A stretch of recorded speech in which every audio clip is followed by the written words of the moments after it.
Here's a hanger. I think he thinks I live in Berkeley. You probably should.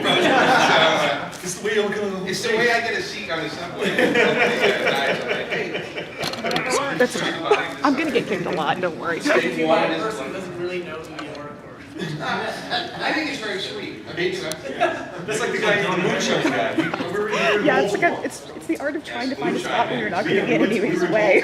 And some guy gave him what? Homemade moonshine. Homemade moonshine. Poured a bottle of it. Yeah, seriously. So we all took a couple of swigs, and it was good. It was really good. Yeah. Really dangerous. But you don't mention that 1 hour of blindness. No, that's all right. It's a habit. And the other thing I used to have is because I think one time I said, pizza, like I'm very picky about my pizza. So for a couple of shows, I had people bringing in their local pizzeria pizza, and I said, if it's Domino's, walk the other way. I don't consider that pizza.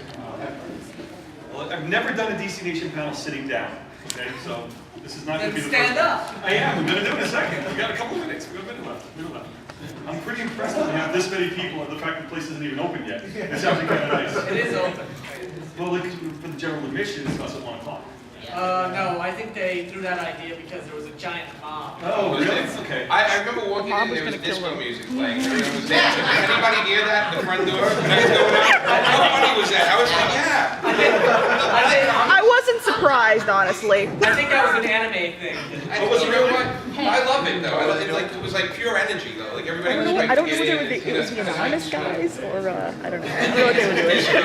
There was anonymous Plastic guys? Man was, Oh yeah. pulling a I wanted wedgie to. out of his, So what was it? I think it was the anonymous guys. Anonymous is running around? Yeah, they were running around. It's the 4chaners. Yeah. No, I am definitely not a 4chaner. No, They no, need but to the die. 4chaners yeah. are probably well, running around. Yeah. They've already been around. And you know what's funny? A lot of They guys are come enemies. because I don't know if you guys know, WonderCon is the Really same crazy. weekend. It's in Seattle.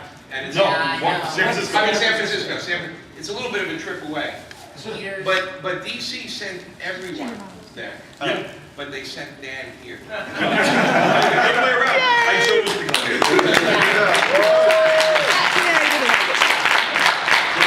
And we appreciate that. You know, let's start this off. Hi, everybody. First of all, thanks for joining us. My name is Dan DiDio, I'm executive editor at DC Comics. Over to my left, needs no introduction. Jimmy Palmieri, yes, thank you. Over to my right, does need an introduction. It's Vince Laterio, works for me at DC, is director of direct sales, which is a lot of directing. But he's my wingman today when Bob Wayne is in WonderCon, so that's the good part. And it is, we were just saying about that. I haven't been at this show since, believe it or not, MegaCon was the first show I did as an employee of DC Comics. The first one I did 7 years ago, 7 years, 2002. So I haven't been here since then. And all my guys who came down the last couple of years have been telling me what a great show it's been, what a great crowd, and what a great bid. And when it came down to a choice between MegaCon and WonderCon, I wanted to come down here because I haven't done a DC Nation here, and actually I wanted to get a chance to meet the fans down in this section of the country, really get a chance to talk to you guys and have some fun. The way I always like to describe our panels, because we do 3 panels, so a lot of these guys 3-day passes. Who's here for 3-day passes? Hey. Yep, okay. So here's how we do it. We do DC Nation, we get a little silly and ridiculous, that's the reason why he's here. And then we try to be a little more serious, so he won't be there tomorrow. No. And tomorrow then we do DC Universe, where we try to get with some of the creators, talking about the projects they're working on. And then on Sunday we do Sunday Conversation, which for me is probably the most fun I have at a panel. Because it's not really about DC, it's just about the love of comics, talking about the things you enjoy, what got you into it, what you like, and we have some great stories with that whenever we do Sunday Conversations. But when we do DC Nation, like I said, we try to keep it fun, we try to keep it loose, slightly irrelevant, but that's okay because we're slightly irrelevant ourselves. And more importantly, I really am interested in feedback from the fans themselves. I really want to hear what you like, and more importantly, what you don't like about what we're doing. This really is an exchange, primarily because a lot of times we put ourselves into a bubble. See, those guys are laughing. They're like, oh, we really It's like taking out a list. Now, all right. Now, let me see. The other side of the thing I said is that I never said I was going to answer the question. I never said I was going to be truthful in my answers either. But you know, it's worth a shot, and every once in a while some truth does slip out, and we apologize for it in advance.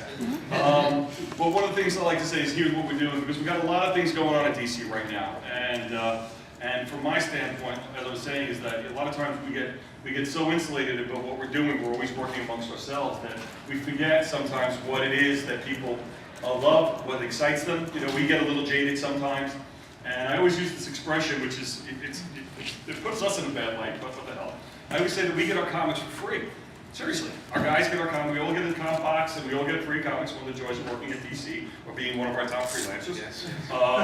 Even though, by the way, let me tell you a story about Jimmy. Should we tell the comp box story? Sure. Well, Years ago, and I don't even know how long ago. gotta go with 20. And I met Dan in a comic shop in Brooklyn.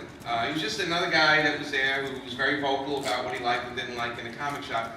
Not involved in comics at all. Worked at ABC, Yep. ABC TV, and rubbing elbows with soap opera stars, if I remember correctly, right? Yep. And so we were talking, and we found out that we actually live in the same building that connects, like two buildings connect, in apartment buildings. And we found out we lived next door to each other. And I said, you know, dude, I get these comp boxes with the Marvel and DC books. My first exposure to a comp box. Right, and I said, and I pull out like 3 or 4, because I read them, but I don't keep them, because I just don't have enough. In New York, the apartment space it's really bad, okay? And, and it doesn't really woo the women to come over and see piles of comics everywhere. So I told Dan, Dan had a collection that's insane. I told Dan, take whatever you want. Come over and take it. So he would take everything. I used to come over and clean out his comp box. Clean out my comp box, and it's just funny because we were friends for years, and then when I was doing Marvel Nights, I left Marvel Nights, and I started writing some more, and then Dan would always hit me up with story ideas. Like Dan always wanted to be a writer, and I got this idea, that idea, and then I got a call from DC that they were going to cancel Superboy. Yeah. And they said, so since we're canceling it, you want to write it? And, you want to write the Actually, it's a funnier story than that. Okay, go ahead. Okay. Oh, that's right. We're gonna go off track for a second. What the hell? That's how this panel works. Yeah. So anyway, here's how the story goes. Jimmy and I had written a proposal together for a new Guardian New Guardian miniseries. Okay, brand new character, brand new Guardian series. Literally did it, sent it in. Half a dozen people had to approve it, and they did. And they did. Archie Goodwin, last thing he approved. Last thing approved was all that set to go. And then, lo and behold, through some machinations, the project gets killed. Right? Yeah. So Jimmy, that's then, we put it aside, we don't worry about it. 2 years later, about Jimmy's writing Deadpool at the time. Yes, that's right. And DC calls up Jimmy and says, you want to do some writing for us? You got something to go? And Jimmy goes, as a matter of fact, I got this Guardian miniseries that I did. We can revive it. And the guy goes, sure, we'll do it. So Jimmy calls me up and goes, hey, remember that Guardian picture? I said, yeah, I still got it on the laptop. He goes, dust it off, let's go, we're gonna roll with it. DC wants to buy it. I said, great, that's exciting. Right? So we send it in, and the note comes back, hey, it's a really good pitch, we really love the Guardian, love everything about it, but could you add another superhero in, somebody more recognizable, because it's all a brand new character. Right. So we're like, who can do it? And we come up with Superboy. So we said, we put Superboy in the book. So Superboy goes in the book, and they read it, they say, this is great, we love it, but listen, we're not sure if the Guardian's name sells, so why don't you push up more Superboy, make it more about him, make Guardian, an equal character, but, make it more about the two of them. So we do that. Send it on in, comes back. They go, listen, we love everything you created for Superboy. Can you take the Guardian out? Take him completely out. Take him completely out. And no lie, I go to Jimmy and go, Jimmy, are we writing Superboy? And he goes, shut up, just turn it in. Yeah, it was on issue like 94. Yep.